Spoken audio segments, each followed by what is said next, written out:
The process known as plate tectonics occurs during continental drift. This example shows two large segments of continental crust colliding very slowly over millions of years. One land mass is forced underneath the other. To relieve the stress, mountain ranges are often formed in the overriding land mass, while earthquake-prone zones are formed below.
بسم الله الرحمن الرحيم إذا زلزلت الأرض زلزالها.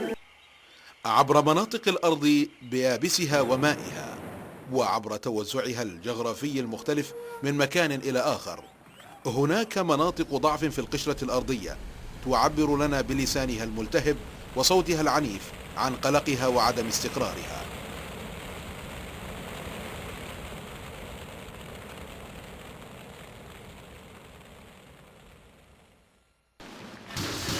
الزلازل.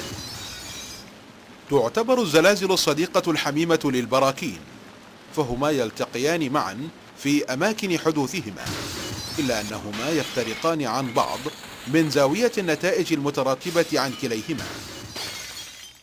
فإذا كان للبراكين وجهان، أحدهما كارثي مدمر، والآخر بنائي أسهم في بناء بقع شاسعة من ظهر الأرض، فإن للزلازل وجه واحد، وجه التخريب والتدمير والتشريد.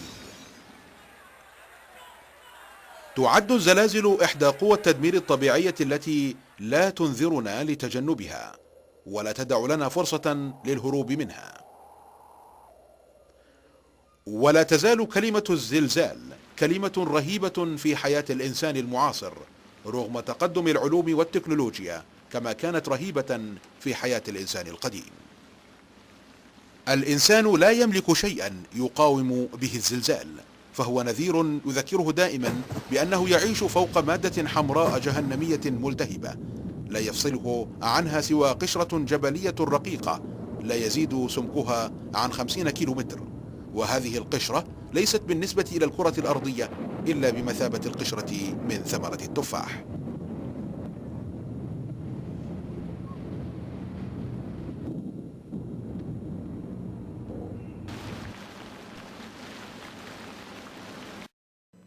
قال تعالى: يا أيها الناس اتقوا ربكم إن زلزلة الساعة شيء عظيم.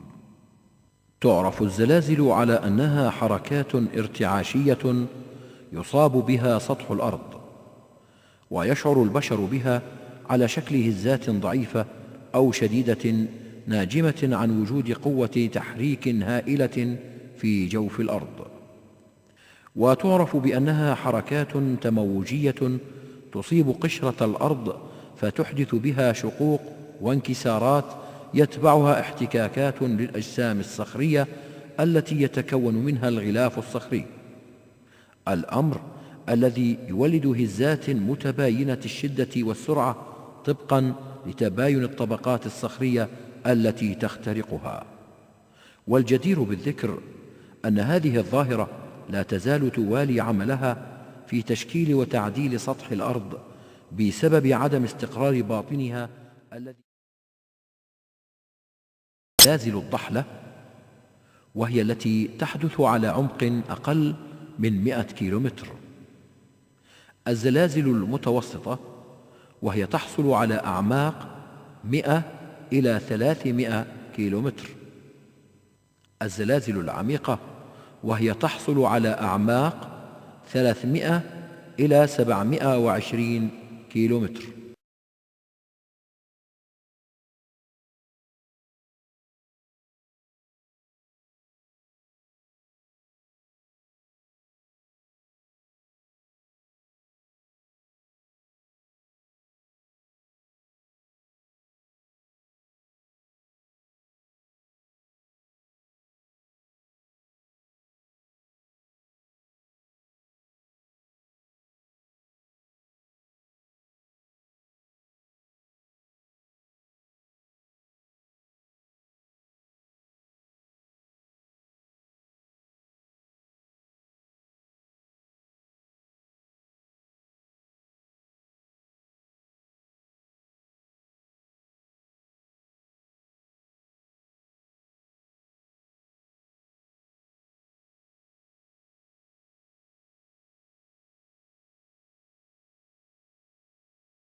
وهذه الاهتزازات يمكن تسجيلها على جهاز دقيق يسمى المرجفة السيسموغراف، ويستعمل مقياس ريختر للتعبير عن درجة شدة الزلزال، وتزداد هذه الدرجة بازدياد قوة الزلزال.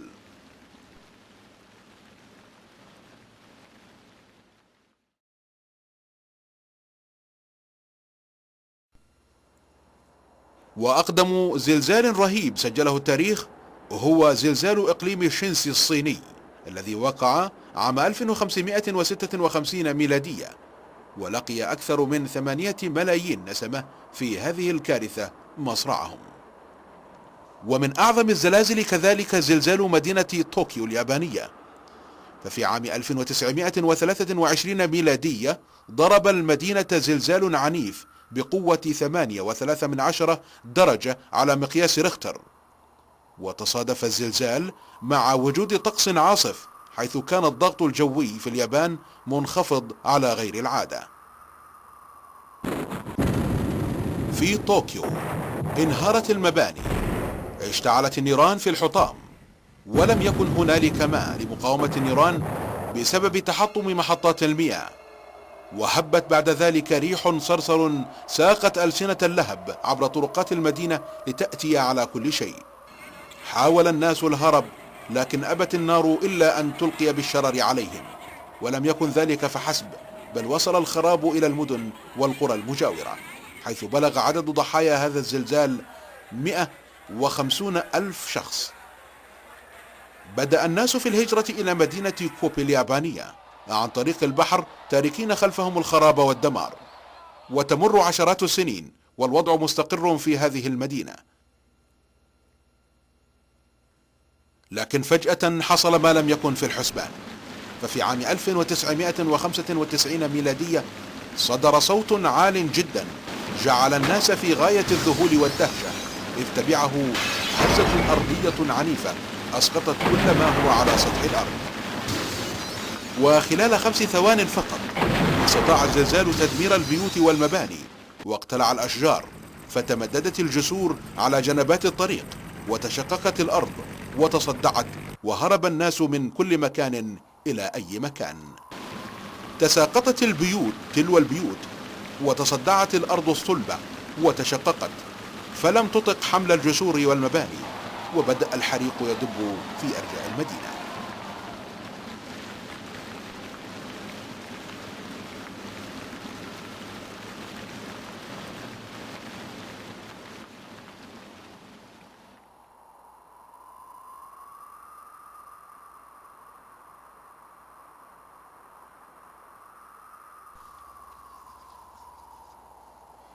خلال 70 عاما الماضية واليابانيون يصيبهم الزلزال تلو الزلزال، وتصيبهم الكارثة تلو الكارثة.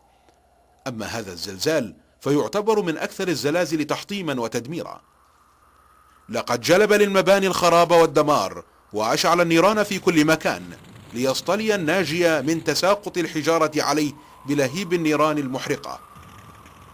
قتل في مدينة كوبي اليابانية 5000 شخص، وذلك بعد 20 ثانية فقط من وقوع الزلزال. سارع الناس ورجال الإنقاذ في إخراج المنكوبين من تحت الأنقاض، وعمد رجال الإطفاء على إخماد الحريق المتأجج بسبب الزلزال، لكن المأساة أظهرت ضعف الإمكانات البشرية.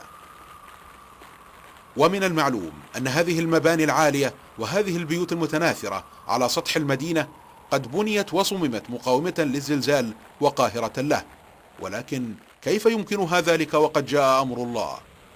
قال تعالى: إنما أمره إذا أراد شيئا أن يقول له كن فيكون، فسبحان الذي بيده ملكوت كل شيء وإليه ترجعون.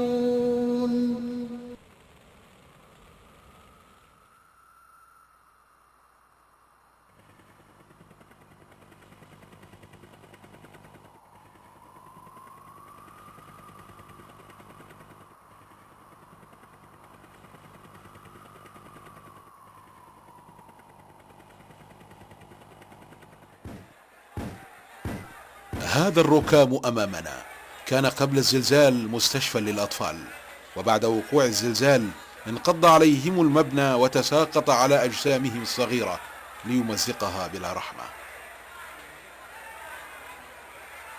وبعد 5 أيام من وقوع الكارثة استطاع الناس أن يخرجوا طفلا رضيعا من تحت الأنقاض، وتحققت المعجزة عندما استطاعت فرق الإنقاذ استخراج قرابة 58 رضيعا من تحت أنقاض مستشفيات المدينة المنكوبة، وذلك أن الله سبحانه وتعالى قد أعطى لأجسام الأطفال الرضع مرونة تحميهم من الصدمات.